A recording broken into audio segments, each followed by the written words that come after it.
Assalamualaikum warahmatullahi wabarakatuh. Terima kasih sudah klik video ini. Nah, untuk hari ini sebetulnya aku tuh lupa untuk filming. Jadi ini filmingnya dadakan dan tanpa prepare.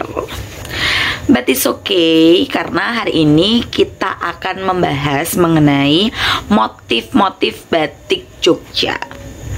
Setiap daerah itu memiliki batik dengan ciri khasnya sendiri. Jadi nggak usah berlama-lama lagi, langsung aja kita masuk ke pembahasan apa saja sih motif batik Jogja. Check it out.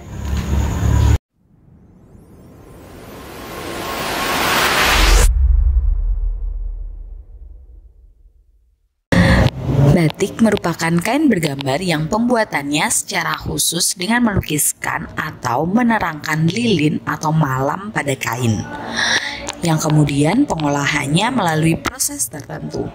Sejak tanggal 2 Oktober 2009, UNESCO telah menetapkan batik sebagai salah satu warisan budaya Indonesia.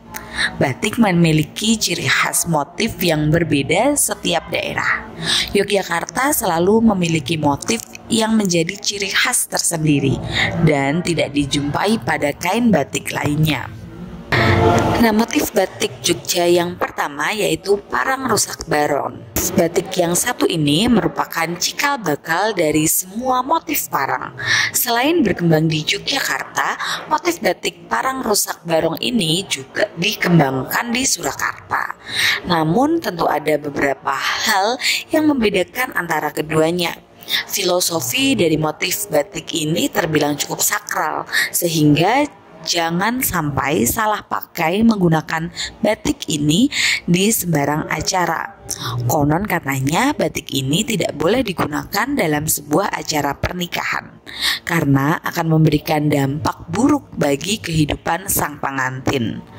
Unsur ornamen hias dalam batik ini menggambarkan kekuasaan dan senjata, dengan harapan siapapun yang memakai batik ini bisa mendapatkan kekuatan yang lebih.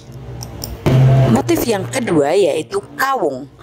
Kawung merupakan batik khas Yogyakarta, memiliki makna yang dekat dengan kehidupan kerajaan, sehingga tidak sembarang orang bisa memakainya. Motif batik ini digambarkan dengan 4 buah bulatan lonjong menyilang. Sebagian besar motif batik ini menggunakan ragam hias dengan pola geometris.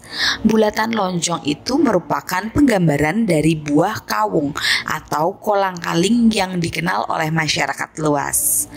Filosofi yang terkandung dalam batik ini adalah keadilan dan keperkasaan. Diharapkan melalui motif ini, seorang raja dapat menjadi pemimpin sekaligus pelindung bagi rakyatnya. Tidak hanya itu, ternyata motif kawung ini juga menggambarkan sesuatu yang suci dan murni.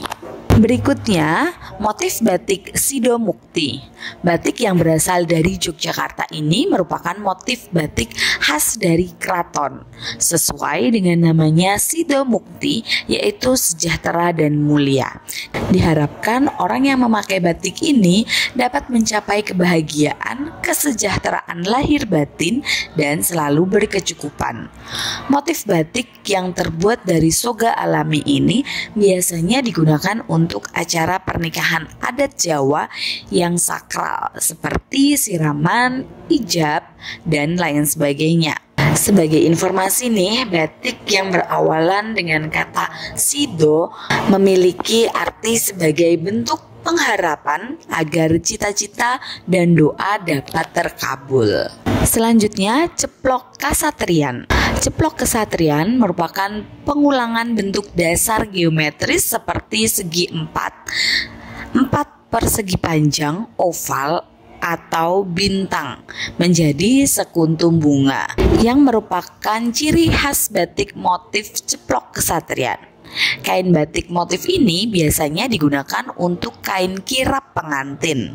Dalam praktiknya, batik motif ceplok satrian ini sebagian besar menggunakan unsur meru, gurda, dan parang yang dapat memberikan kesan gagah bagi si pemakai. Selanjutnya, batik ciptoning. Salah satu batik ini biasanya dipakai untuk menghadiri acara resmi. Sebagian besar motif batik ini sering dipakai oleh orang-orang kerajaan zaman dulu dalam mengatur negara.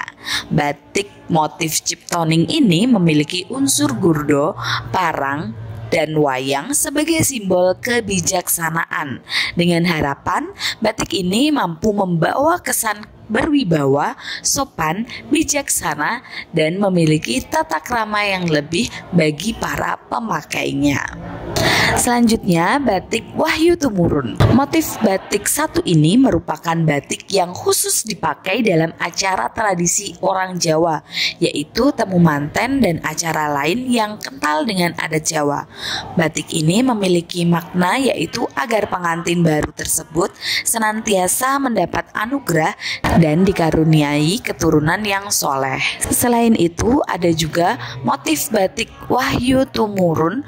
Motif batik ini lebih bersifat umum dan bisa dipakai masyarakat untuk menghadiri acara informal maupun formal. Batik ini sudah dikenal sejak tahun 1480 di wilayah Yogyakarta dan menyebar ke berbagai wilayah di Indonesia. Di setiap daerah, ornamen hias yang ada di dalam batik Wahyu Tumurun telah mengalami perkembangan dan perubahan yang bervariasi. Namun, untuk batik khusus di Yogyakarta biasanya menggunakan motif dari burung merak sesuai dengan motifnya. Batik ini menyeratkan kebahagiaan, keharmonisan dalam kehidupan berkeluarga yang langgeng.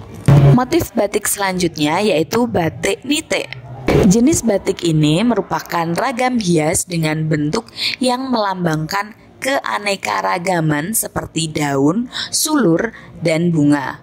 Semua itu akan membentuk pola geometris dan sepintas terlihat seperti hasil tenunan.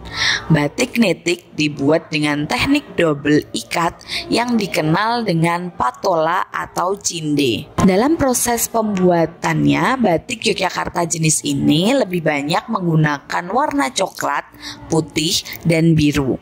Sejak tahun 1950 sampai saat ini, pembuatan jenis batik nitik masih lestari, tepatnya di Desa Wonokromo dekat Kota Gede. Sama seperti jenis batik lainnya, batik nitik juga memiliki arti dan makna. Salah satunya jenis batik nitik cakar. Biasanya batik jenis ini digunakan pada saat upacara perkawinan. Hal ini dimaksud agar pasangan yang menikah dapat mencari nafkah seperti ayam yang pandai mencari makan dengan cakarnya. Selanjutnya, batik soblong. Batik dengan motif kotak-kotak yang membentuk segitiga ini menjadi ciri khas batik soblong. Kain batik yang khas dengan unsur geometris jenis ini umumnya digunakan dalam acara pelantikan pejabat ataupun melayat. Filosofi yang terkandung dalam batik ini menggambarkan harapan agar arwah orang yang meninggal dapat dimudahkan jalannya menghadap Tuhan Yang Maha Esa, dan bagi keluarga yang ditinggalkan dapat ikhlas. Tidak hanya itu, motif batik soblong juga melambangkan agar seorang pemimpin selalu diberi kemudahan dan kelancaran dalam mengemban semua tugas dan tanggung jawabnya. Selanjutnya ada batik Pamiluto. Motif batik Pamiluto umumnya dipakai ketika melangsungkan pertunangan. Kata pamilut sendiri artinya perekat atau tertarik.